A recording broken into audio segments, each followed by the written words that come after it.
And so, I taught him the original process, and I know he's converted over to the animation process. So we mostly would, but you can find them as a podcast. To be honest, it's really superior to the original platform. Yeah, because with the original, there are a lot of limitations with cloud. We need mostly cloud. They are not the original.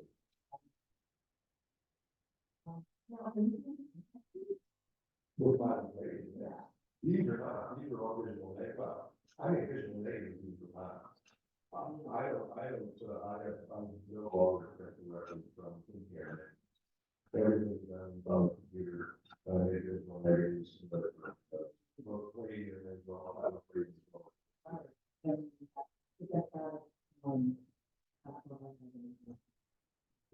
I think it's probably so that it's all about.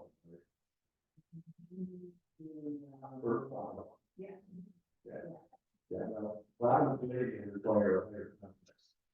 With the Canadian, you can probably compensate for some. It all depends on what they look like. They need the Canadian what you would call whole foods. If you were making a lot of argument. Really high context.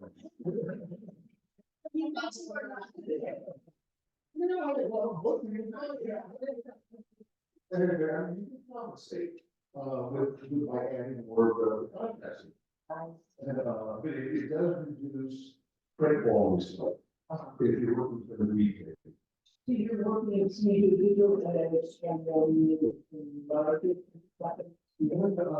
we got 20 images of very excessive fantasy material. A lot of people use what's called picture recode. You may have heard of it. It's a high extract material. It's being touted by everybody for visible areas. There's way too expensive, partly reliable. I use it for years, and I found a source out of the West Coast that it can work. And you're worried about, okay, through that, I'll throw that away. right. The picture recode is like, whoa, that's how many dollars I have to throw away. So yeah, I think like negatives on the paper, next to the paper. And that process, you kind of have to, printer has to be kind of tolerant to that process. So there is a recalibration process. And that's not pretty process. But It's pretty big part. there's a way to do it. Yeah. If you want to do it, don't say you're there's different ones. They're both difficult. If you are familiar with it, don't have anything to expose to the process. Which is what I'm kind of like that. I mean, I give you an example. You're on the road, we had an area that I achieved my workshop afterwards, because it is so all over. You know, over the overdeveloped, so bad, it's so over. Yeah, and so I use that example of what not to do. So that anyways. So here's that. There's there are a lot of people. There's a fellow he's looking at the media workshop as well as the workshop meeting. He does still does. And he's a very big.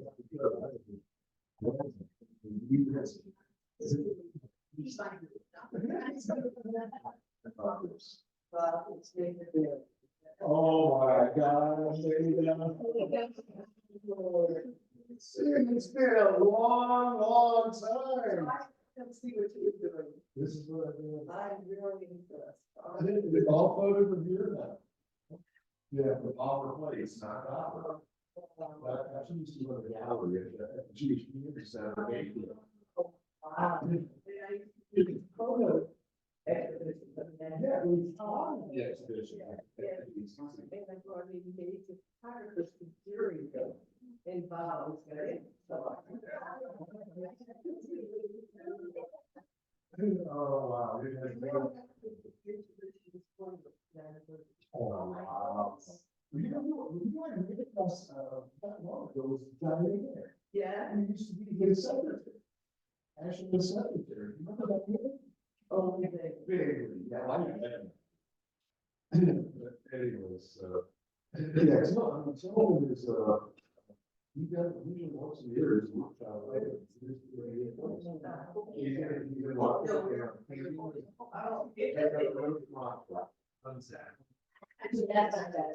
I would say so, yeah, I mean, Tillman's, he's set up for it right now. I talked to him for a minute. Well, I know he's teaching five. I don't know if someone is taking one day apart. And it's not like, see, we're doing good for that now, because to be perfectly honest, my method of calibrating and everything is really not good. I use a different approach, and someone used that approach for a while, and then after a while, he realized that he couldn't teach it to other people, because it is difficult to teach other people. So he kind of simplified it a little bit, and to be honest, his is more, the way he teaches is more, approachable. The way I taught, and that was, I had a process 2006. Well,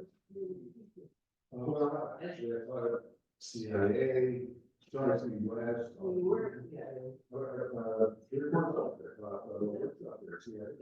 The summer master series, sure there. I taught at University of Akron, higher college, and I workshop. They did it 20 years. Well, try C, I mean, try C, that's the right carpets. Oh, yeah. I don't know if they do it. Most schools shut down. Which is a sort of a person that that's how we think of it. Yes. Young kids are just so and it just blows me away. No, you're really crazy. No. Oh, this is so oh, damn it. So ill. We actually find this when we go find it there. Yeah. I need a cold. I finally, I expected to go.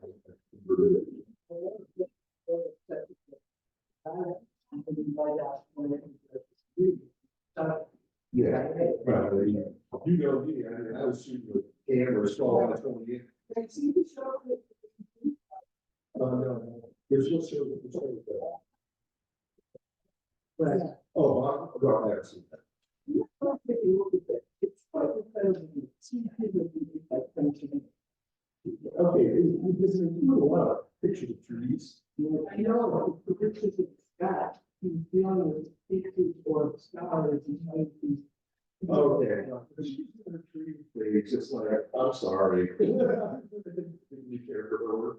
Well, it's not, I'm putting aesthetically, it doesn't, it didn't speak to it.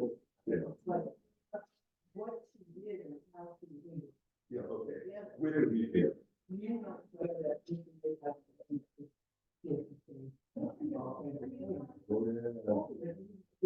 Oh, I appreciate it. You know, it was hard to get it all up, but really the main reason was just motivation. Carry on here. I mean, when I finally work with film, I was shooting film at the camera. And so, you know, the camera itself was 40 pounds. It's an all over the lenses, I can really carry 100 pounds a year. Yes.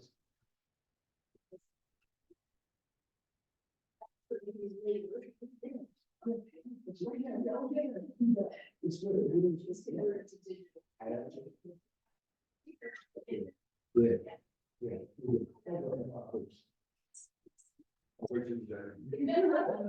Let's make sure that we're here. So,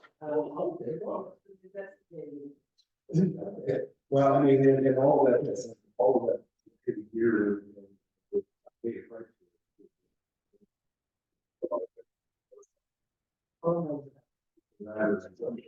For all the years of this. We got all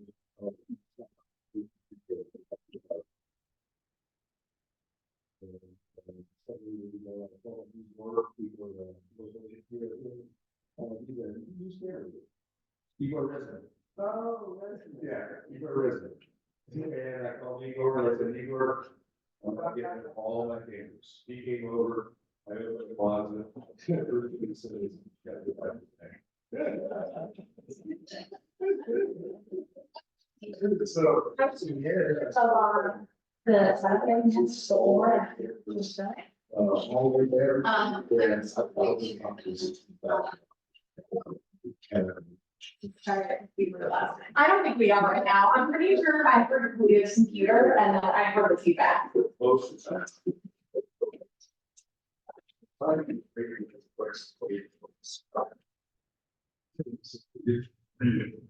out. That's not. Sorry. People do that to me all the time. It's very funny. Oh, it's all over the years.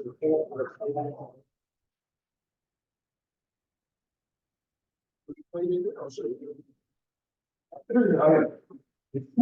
So, and you can handle it.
See, there's water. Do you have a small bottle of water instead of the huge thing? Yeah, let me check. I have this in here, We have cups. Let me see. Let me check for a small bottle. The alternative right now would be one of the cups that's out like the water. but yeah. I could set this back here.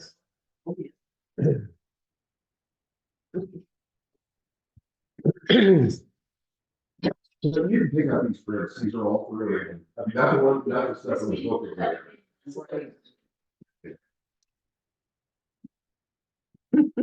I love that. It's a fake tintype. It was shot on an iPhone and put through a filter. Oh, my God. Yeah, it's a fake tintype. Wow. Hello. Henrietta. How are you doing? I'm doing well, and you? I'm doing great. Oh, boy, yeah, it is about that time. What's that? Oh, it's ice died. Yes. I know. Both of these were died at the same time. What does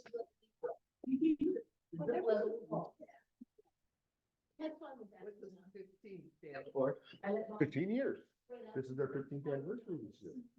I think she's special in you. Ah, 45 years.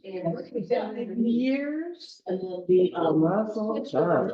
Yeah, we got married What's that? Oh, it's part of the floor. Just wrote over there, the floor's full apart. But the logo on his. Thank you, thank you. Yes. They have to. Yeah. Oh, as each was changed. Grab this bottle. It's like a nice little. That only helps to keep you. Yes. Yes, yes.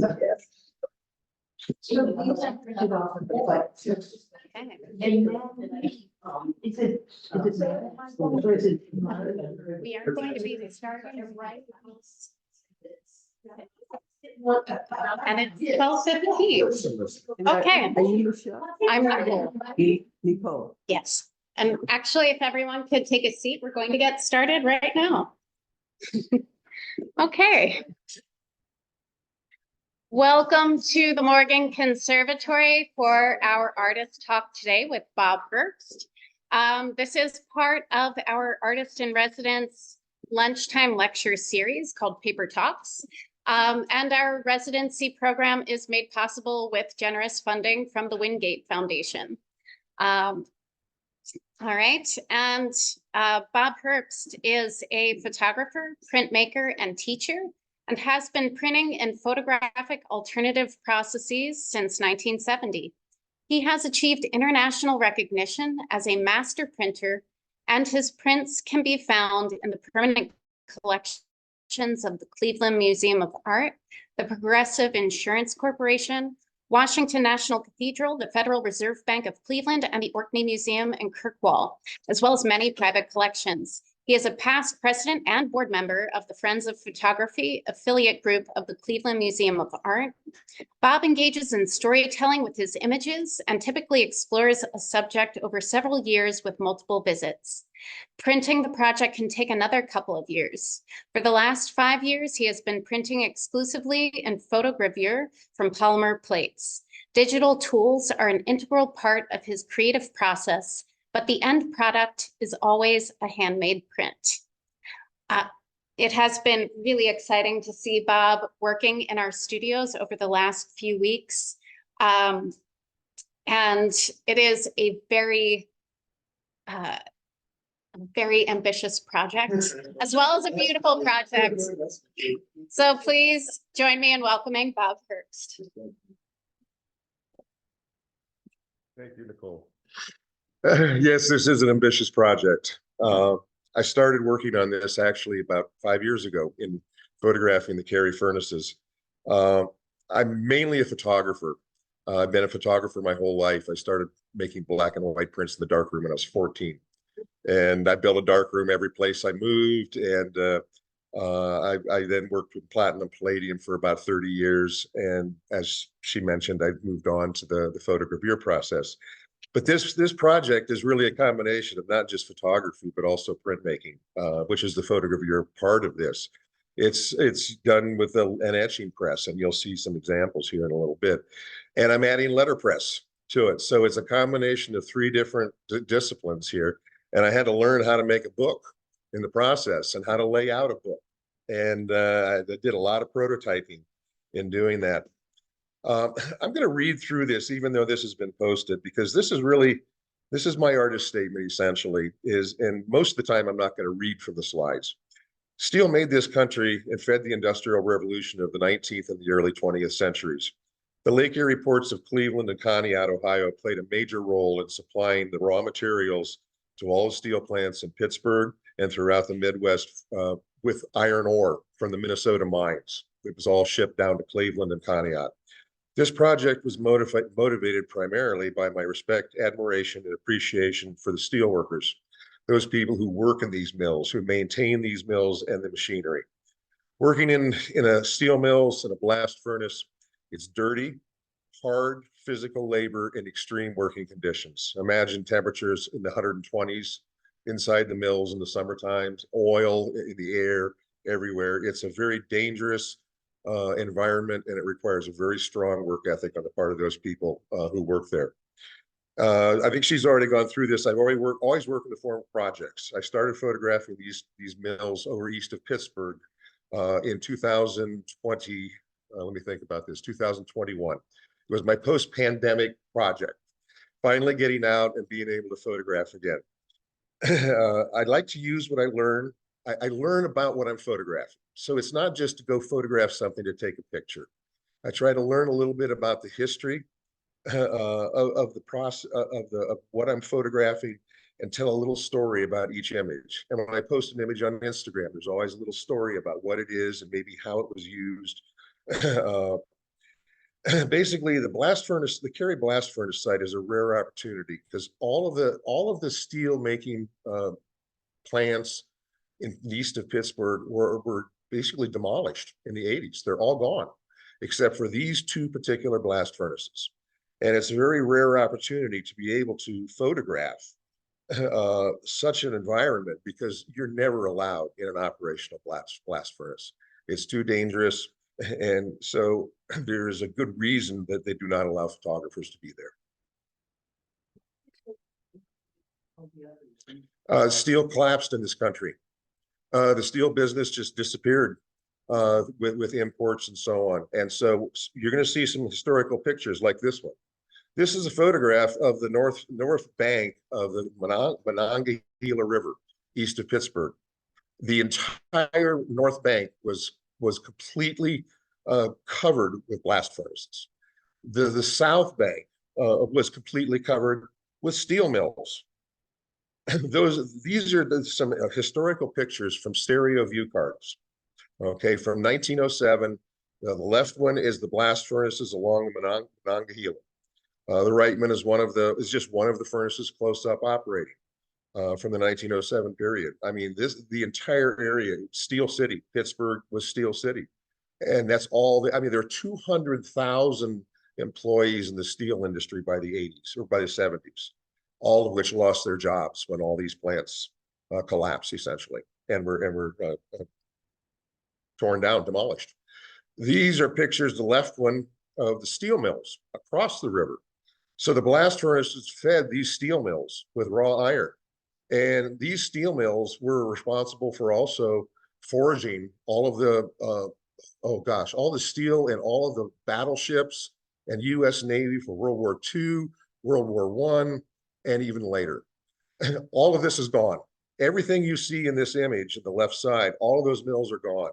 And they've been replaced now with essentially a huge shopping center with stores and restaurants and entertainment and so on. The right picture is just inside of a steel mill. You can see what the working conditions were. That glowing thing in the middle of it, that's a steel I-beam, glowing orange, being formed right there in the mill. Again, all of this is gone. The Cleveland and Conneaut were really key in the steel industry. They didn't really support the amount of mills and blast furnaces that they have in Pittsburgh, but our port in Cleveland and especially Conneaut were basically the two ports that imported all of the limestone and iron ore from Minnesota. And the right image there, those are the Hewlett ore unloaders that some of you probably remember from up along Whiskey Island when they were still here in town. Conneaut, that's all gone now. The Conneaut port, Andrew Carnegie owned the railroad. He built and owned the railroad to that port. So that the Conneaut port directly fed raw materials to Pittsburgh. Okay, I've covered most of this. Basically, it's a handmade book. I'm making 3 copies for this residency. It began in 21, I think I mentioned that. Everything has been gone. These 2 furnaces have been sitting idle since 1978. They were shut down. They started demolishing everything in the area. They decided to save 2 of the furnaces, and that's the Cary furnaces. That's 2 of the Cary furnaces. There were like 10 or 15 furnaces lining the river. So these 2 were saved, and they're now a National Historic Landmark. Rivers of Steel is an organization that now manages the site, and they do a number of different things.